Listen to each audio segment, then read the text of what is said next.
Hatid ng ABS-CBN Sports. Handang-handa na nga ang milyong-milyong Pinoy para sa panibagong laban ni People's Champ Manny Pacquiao. Kaya naman, ang sports fever sa iba't ibang lugar, umarangkada na naman. Yan po ang tinambayan ni Mark Logan.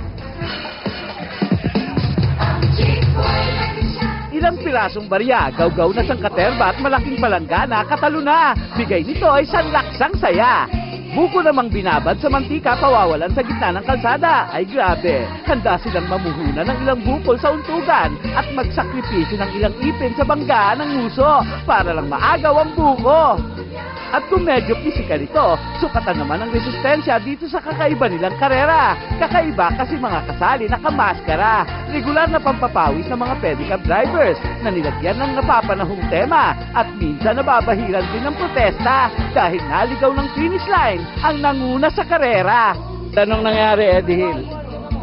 Kasi naglibot pa kami. Pero ang in ngayon, mapa-computer man o sa kalsada ang bakbakan, ang mag-alapak man. Kapalit ng 1.5 liter ng soft drink, ang magkandaduling at tumirik. Aba, kumakamada.